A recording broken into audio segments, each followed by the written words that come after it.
guys, rickshaw here. It's the 18th. There's my little buddy riding the Tudor mobile. Vroom vroom. Okay, be careful, buddy.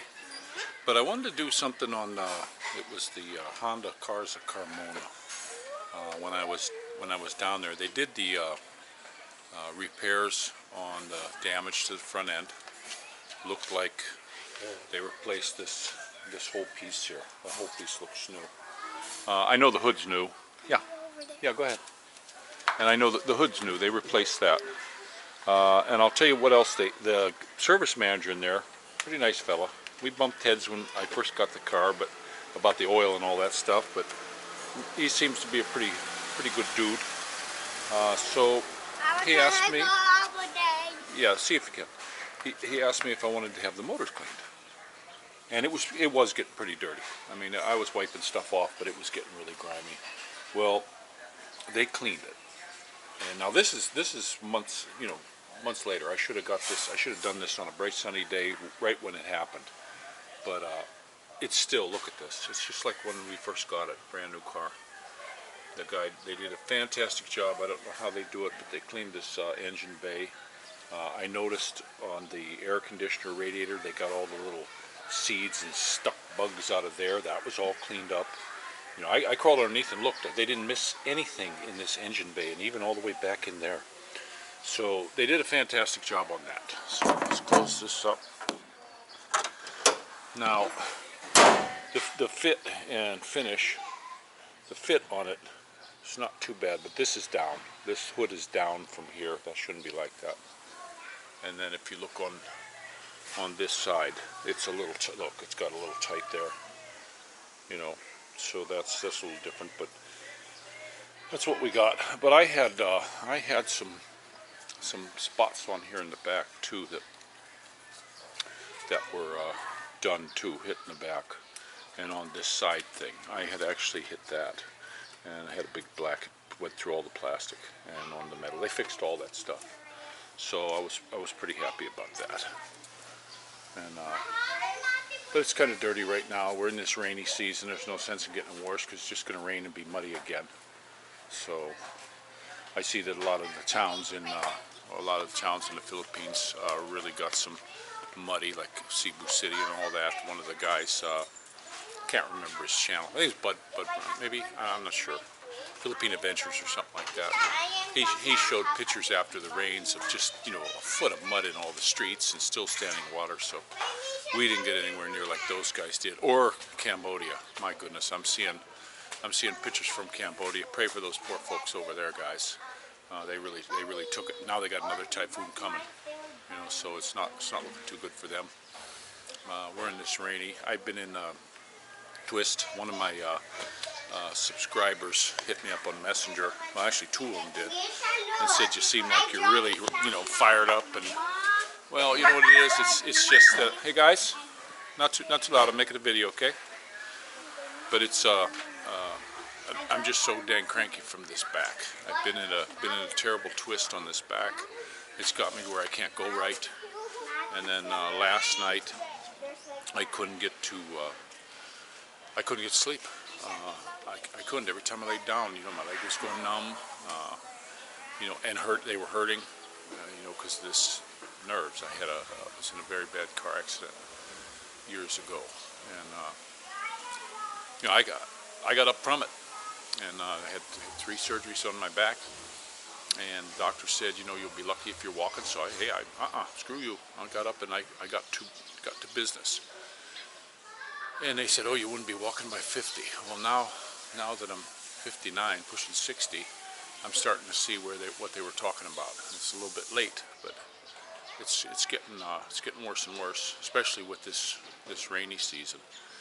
This is what's really it's killing me, and it's getting me to where I can't go. I'll get all constipated because this nerve is so crunched, and it's just like a domino effect of me being well. I was so sick feeling last night. I thought I was going to croak. My whole gut was messed up. I was thinking. I don't like to take laxatives, but I was thinking about it. Boo! And then, hi, babe. Hi. That's our little neighbor. Say hello. Hi. Hi. And there's our little neighbor. Hello. We got some good neighbors around here. But I didn't take any laxative, but I must have got something because I finally did go. But still, even after I went, I just couldn't sleep. I finally got to sleep at around 5 this morning. Hi, buddy. Yeah, I'll get it. It was about 5 this morning. I slept till about 7:30, which it's not good. I'm not rested at all today. I just don't feel right. But I don't know. It always seems when it's gloomy like this is how I get. And it's this back. It just I had work done, and it's scar tissue in there. And every time I get too cold or it gets too damp, it has to be cold and damp. And for me, 75 degrees is cold anymore. Then the scar tissue swells up and it compresses that stupid nerve, and I'm just screwed. You know, my leg just quits working. I've had mornings where I got up. You ever fall asleep on your arms, and then they're like dead? Well, this happens to my leg all the time, and I worry about the circulation. It's just shriveled up too. They call it wasting. It's getting, I got a chicken leg. I remember my mom telling me when she was still living, well, more shorts for you. I said, heck with it. I'm wearing shorts. But I love the heat here. That's my big my big bag. It's one of the main reasons I'm here. I love the weather here.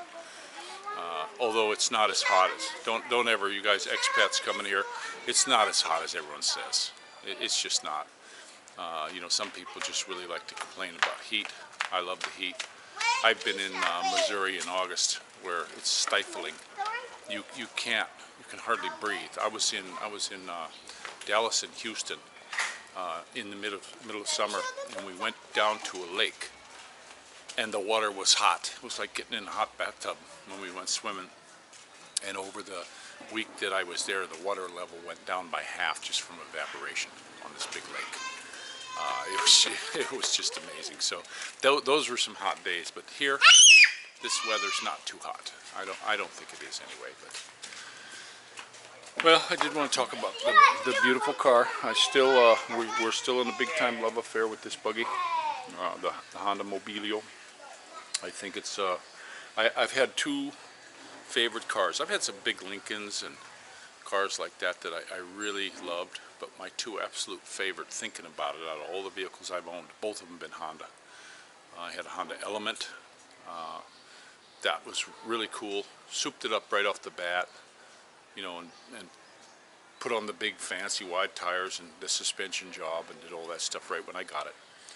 And we kicked the horsepower up. I think I was running with all the Honda stuff on it, about 450. And that was the coolest little vehicle I ever had in my entire life. I wish I had another one.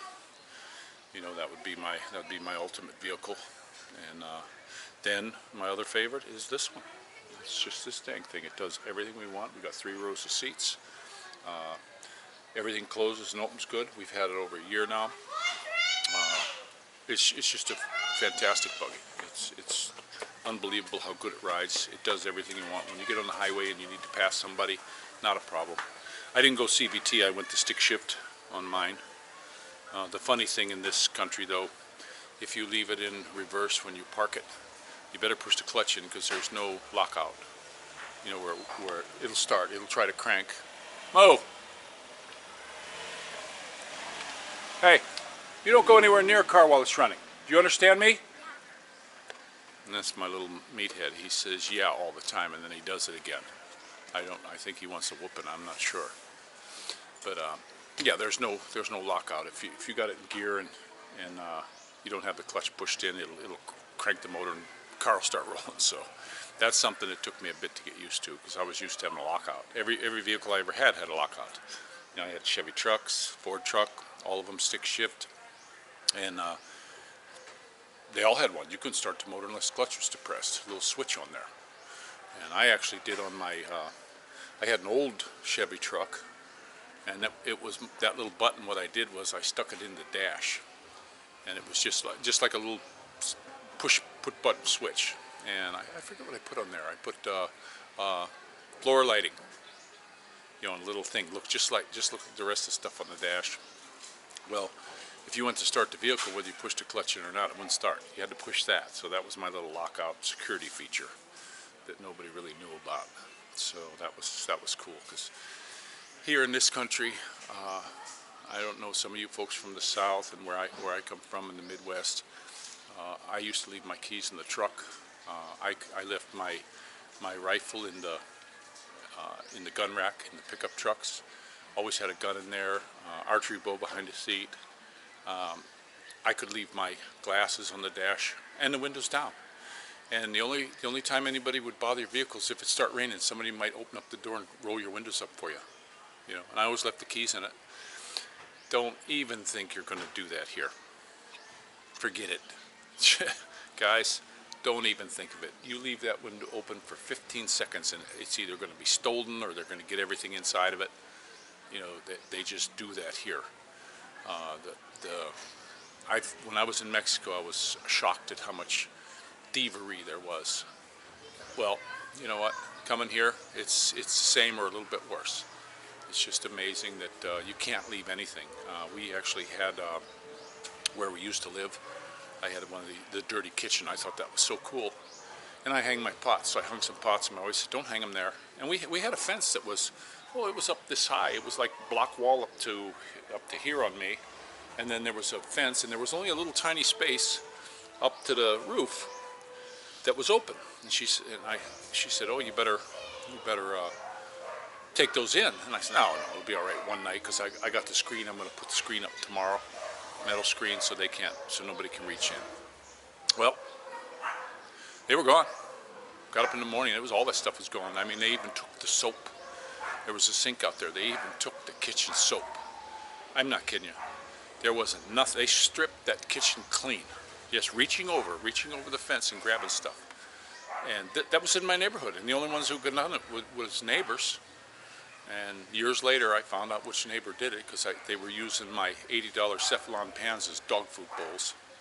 So, you know, that's just where I was at with that.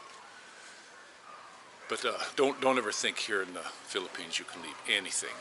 Do not leave anything unless it's nailed down. I'm serious. So that's just a little bit on the buggy, and a little bit of talking about some more life in here. I'm trying to get away from all the political stuff and just try to forget all that. We got a big vote coming up in November very soon. Now they're talking about all this stimulus garbage. I'm not buying any of it. You know, these politicians, they never got their pay stopped. As soon as they ordered the American people to stop working, their funds should have been cut too. You know, just should have been cut, just so they could have got up off their butt and done something. But they don't. And then spending these trillions. I just watched one show, this LL8 guy. He said, "This is what I'm not understanding with this stuff going on. They want 2.2 trillion to make this thing. This is a ridiculous amount of money, people." And then he says, "Oh, well, that won't work because you need more money for this. It should be 6 trillion. Well, wait, 6 trillion? What more slush funds are they going to do? You know, they want to give all this money to NASA. It's got nothing to do with the stimulus stuff. They want to give money to Smithsonian, billions and billions. I mean, it's a joke what they want to fork out to people. And so it is a little bit frustrating hearing all that news from there. But this is Rick Shaw. Don't forget to pray for each other, guys. It's tough conditions, but you know, there's nothing new under the sun. We've been told that before. So, you know, take it the best you can, pray for each other, be good to each other. You know, there's no sense in fighting with these people. I get some trolls on my channel, these libs that call me the worst things in the world because of my opinions on abortion and all that stuff. Guys, abortion's murder. Plain and simple, done. My story's over. There's no excuse for it ever. I had one lady get on there and really nail me for this abortion stance. She said, well, if the girl gets raped. So I told her, and this woman, she really came unglued. But I said, so some guy rapes a woman. It's not her fault. He's the rapist. He's a rotten prick. So you murder the innocent one? You kill him? This is what I don't understand. I can't understand these liberals. I hope they do get the court packed and they overturn this Roe versus Wade. It never actually gave anybody the right to do it anyway. They just said it did. And they've been murdering millions of babies yearly. I'd love to see that stop. I'd love to see any doctor perform, say, an abortion to get tried for murder. I'd like to see any mother conspiracy to commit murder. Serious. I mean, if there's such a rotten person, I saw a woman on Facebook. She had a shirt on that she had 21 abortions. What an idiot! What a stinking idiot! She's a serial killer. I mean, come on, guys. So, here I go again, back on that kind of stuff. All right, guys, take care. And this is Rick Shaw out.